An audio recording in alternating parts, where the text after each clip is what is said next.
Yeah, I'm Don McConnell, I'm a single-family homeowner. Theoretically, I would be one of the people that benefited, I think, from this whole thing. I say theoretically because I'm not sure I want to take that land. So my question is, we've got an either-or situation, it sounds like to me. If you keep the land as common, then if you want to upgrade them and maintain them, it's going to cost something, whether it's sweat equity or whether it's increased dues. If you sell it, you're hoping, I think, that everybody buys their parcel of land that is affected, so you get rid of all that cost and you get rid of all the liability. What if a third of the people buy the land and you are left now with parts of it? What are you going to do with it then? Okay. You don't have to maintain it as a trail. But you can't walk through it on the So yard. guys, you're right. We have not gotten to that point because every single meeting we've had, it's been a lot like this. So what we did to start with was we said, well, you know, at someone's request, let's add this to the reserve study and see how much it really would cost. And we did, and we got an answer, and that took time. And then we waited for some alternatives, and that took time. So that's why the time has passed, out of courtesy, right? And I would say that we, except for meeting you guys, you say I'm on the land and I don't want it. We haven't actually gone out to the homeowners to say, hey guys, here you go, and to see what the feedback is. We've been in this amber here for some time. So you really are not at a point even to know if you could do this? Absolutely. Right. Marcus, if I can go next. Yes. Bridget. Okay. No, Tricia. Tricia. Yeah, I was confused. That's what so much alike. I was my third year on the board. So I was on the board with Mark and Nancy and Norma my first year. And Kathy was on it and Chuck was on it. And that first year, we didn't talk about eliminating those trails. We actually allocated money to pave part of the single-family homeowners to connect to Quail Hollow 4. We approved it. It was voted on. We only rescinded that decision because East decided to go for sale, and we need to hold our money back. So it now has been the intention to eliminate the trails. So I just wanted to say that. Well, I'll have to clarify something there. I would think I- Because Single Family 4 approached us and said, we will give you X amount of dollars. And we considered that. And we agreed. And to then put they another part. never came back. Yeah, okay. They did. They did, I didn't. You're not calling them, do you? My note. Oh, I just got her husband. They're one member. No. No, that's why we call it one member. And Dina should know. What I'm trying to do. Can I sit up there? Yeah, I mean, I'm trying to get, and I don't know if I really don't know sometimes, but I'm trying to vary the opinions. That's one of the things that I'm supposed to do. So, she's pretty neutral. And who was right before her? So I'm trying to find somebody I'll just man that the would be shirt. for it. Do you have any idea what I'm going to say? I've been had my hand up for 30 minutes. Yeah, Sure, absolutely. I don't give two craps about a vote right now on this land, one way or the other. What I want to fix, and what I would like to know from our legal counsel, is what it will take to amend our bylaws to get them out of 1973 and up to speed with the way this all needs to operate, so we don't kill an hour and a half arguing over a bunch of stuff that can't be anything done in the manner we've done it tonight, per Robert's rules or anything else. Yeah. What do we need to do to amend these bylaws? And I would like the formal answer from our legal representation. In just a minute.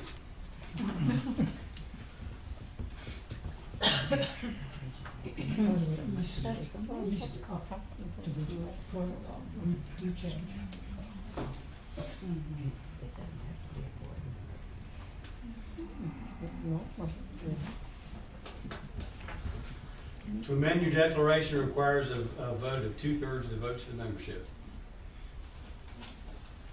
So 2/3 of the members, 2/3 of the homeowners have to approve the amendment. And yeah, this, Amendment to do what? Sorry. I mean, To amend the a bylaws. lot of Give away times I land? get older communities, like your declaration was recorded in 1971. By current real estate standards, it is ancient. It may have been the gold standard at the time, but things have changed. Experience has taught us a lot. Laws have changed a lot. Real estate development has changed a lot.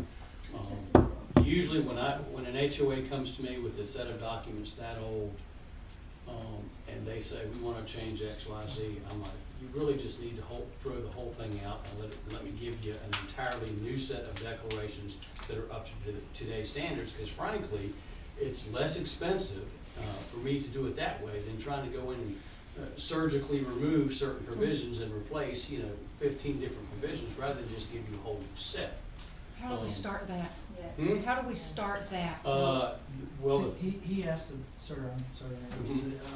he asked about what would the cost be possibly? Do you have the a cost ballpark figure? it all depends on how many revisions we go through, but I would say starting range would be 3,000 to 3,500 to give you a declaration. For example, a neighborhood, if we were developing this neighborhood today, to give you something, what we would use that are up to today's standards. Now, from that point, there's a whole lot of variables, whole lot of things that can change. How restrictive do you want to be, how unrestricted do you want to be? So we have to go through a whole bunch of back and forth in town hall meetings, getting input from the members. Do we want to allow split rail fencing or not? Do we want to allow mobile basketball goals? Do we want to have uniform mailboxes? All the kinds of on-street parking, all this kind of stuff has to be considered. And so, therefore, it takes time to hold those meetings, get feedback, and get the final document in a form that will get the 2/3 vote needed to pass it. So, And you have to be able to get 160 people to vote, which is 2/3, which is very difficult when you try to work with a community. People don't want to get involved and they don't want to vote. and with Quail Hollow East being on the block, probably now is not the best time to do that. Do we wait and see what happens with that sale? So, those of you who have asked questions already, I'm gonna try to get other people who haven't yet. Can you identify yourself, please? Yeah, my name is Rachel Wiggins, and I lived in East for 20 years, and since we are on the block, as they say, I've moved down to West, so I have 2 properties here. I don't disagree with anything, sir, that you said, and I would like to see it all come to a vote, because I think that's the only fair way. But in communications from people that I get on my gate or my front door, or I get an email, if you don't sign it, don't send it to me. This is the work of a coward. This is the work of a coward.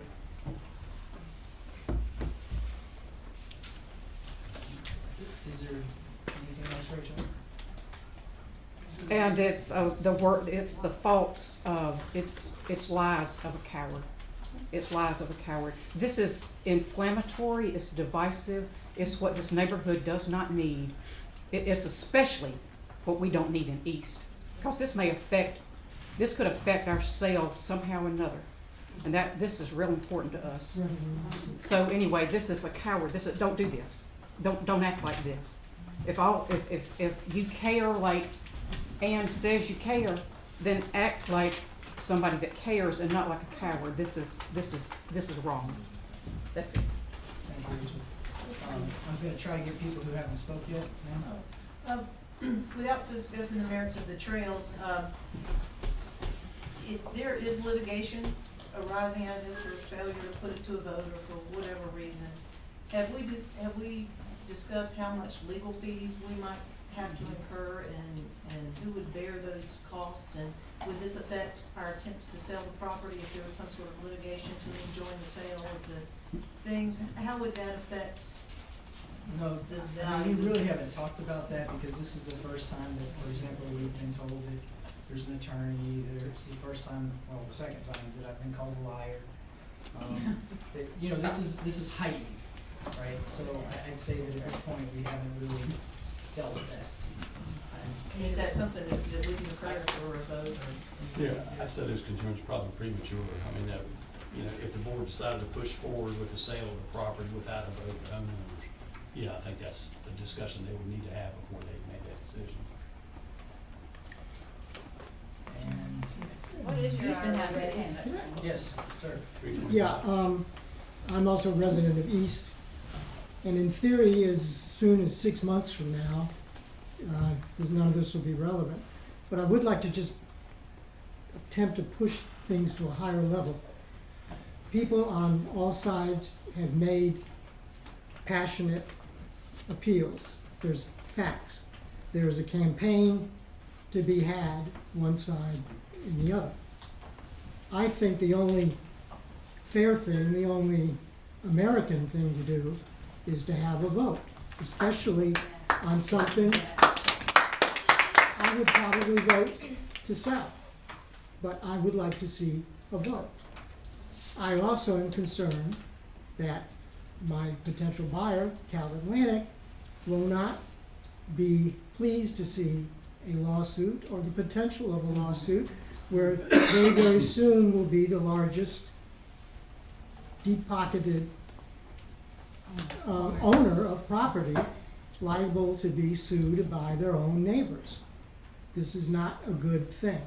What I would propose is that the board drop whatever objection they have to the vote, risking it going not the way they would prefer it to go, that the proponents to keep the sale make their case, keep the property, make their case, come up with a funding, assessments or whatever it is.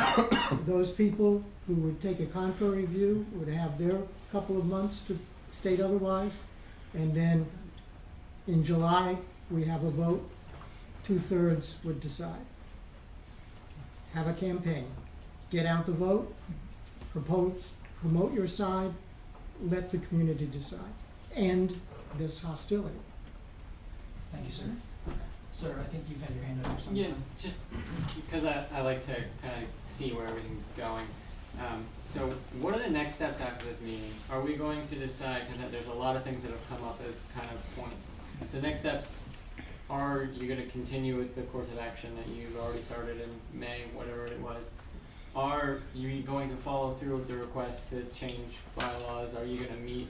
Is that something that happens at the executive level? And is there transparency to what you plan to do as a result of this meeting? Personally, I can't really tell you because again, I didn't get the email. So Yes, we can follow up with everyone I on didn't get the flyer, but so it was kind of a surprise. And so I Is there an think the expectation? information that he gave us about, like, I think that the cost he just quoted to redo our bylaws is incredibly cheap to get rid of a lot of problems. So I think that's almost like another issue. I understand. In terms of the Because we've wasted like 2 hours here, I'm just wondering, is there going to be a follow-up process to all the concerns? Well, that were let me raised? say one thing about amending the declaration. If you want to simply address the immediate problem, which is whether or not to sell the trailer, then what I would recommend is that we propose an amendment to the declaration that deals with just that issue, rather than trying to rewrite the whole thing. That was and my all entire question, actually, not cost or anything else, it was that. Yeah. And the answer was, it takes a motion and a 2/3 vote, and please correct me if Well, I'm we would have to wrong. call a special meeting of the association, the entire membership, and we would have to have 2/3 of all homeowners vote to approve that amendment. We can just do a laser-focused amendment that only deals with the sale of common property and what vote of members is required. And is there a motion that has to be raised to get that? Not here. Wouldn't it just be Okay. easier Just to curious. take a vote on the issue rather than pay to have the laser But focused to your amendment? point, sir, that's the first time I think that anybody's brought up amending the declarations just to get this, I understand. modern. I'm just kind of curious if we all leave here today, what's going to Yeah. happen next, and what type of visibility I'll have as a homeowner into the proceedings that come after this. That's a question. Well, we post the minutes, of course, they're read every time, and we put those on the website. Significant things we've included in the newsletter. We did have almost a whole page in the newsletter about the trails one time.